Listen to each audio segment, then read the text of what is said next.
மாண்புமிகு பாராளுமன்ற உறுப்பினர் திரு தர்மர் அவர்களே, பாரதிய ஜனதா கட்சியின் சட்டமன்ற கட்சி தலைவர் திரு நயினார் நாகேந்திரன் அவர்களே. இன்று ராமேஸ்வரத்தில் பிரதமர் மோடி உரையாற்றும் நிகழ்ச்சியில் பாஜக மாநில தலைவர் அண்ணாமலை இடம்பெறாத நிலையில் நயினார் நாகேந்திரனுக்கு மேடையில் இடமளித்திருப்பது பாஜகவினர் மத்தியில் கடும் அதிர்ச்சியை ஏற்படுத்தியுள்ளது. மாண்புமிகு பாரத பிரதமர் மரியாதைக்குரிய திரு நரேந்திர மோடிஜி அவர்களே,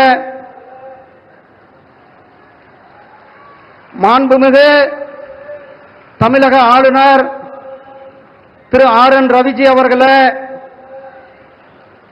மாண்புமிகு ரயில்வே மற்றும் தகவல் ஒலிபரப்புத்துறை அமைச்சர் திரு அஸ்வின் வைஷ்ணவ்ஜி அவர்களே, மாண்புமிகு தமிழக நிதியமைச்சர் திரு தங்கம் தென்னரசு அவர்களே, மாண்புமிகு தமிழக பால்வளத்துறை அமைச்சர் திரு ராஜ கண்ணப்பன் அவர்களே, மாண்புமிகு பாராளுமன்ற உறுப்பினர் திரு நவாஸ் கனி அவர்களே, மாண்புமிகு பாராளுமன்ற உறுப்பினர் திரு தர்மர் அவர்களே, பாரதிய ஜனதா கட்சியின் சட்டமன்ற கட்சி தலைவர் திரு நயினார் நாகேந்திரன் அவர்களே, மற்றும் இந்த நிகழ்ச்சியில் கலந்து கொண்டிருக்கின்ற பெரியோர்களே, இந்திய அரசாங்கத்தினுடைய ரயில்வே துறை சார்ந்த அதிகாரிகள், பொதுமக்கள், சட்டமன்ற உறுப்பினர்கள், மாண்புமிகு பாராளுமன்ற உறுப்பினர்கள், உங்கள் அனைவரையும் இந்த நிகழ்ச்சியில் வருக வருக என வரவேற்பதோடு, மாண்புமிகு பிரதமர் திரு நரேந்திர மோடிஜி அவர்கள்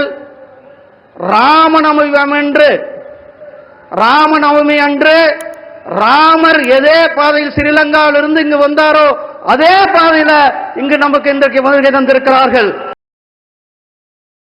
செய்திகளை உள்ளது உள்ளபடி தெரிந்து கொள்ள ரெஃப்ளெக்ட் நியூஸை சப்ஸ்கிரைப் பண்ணுங்க.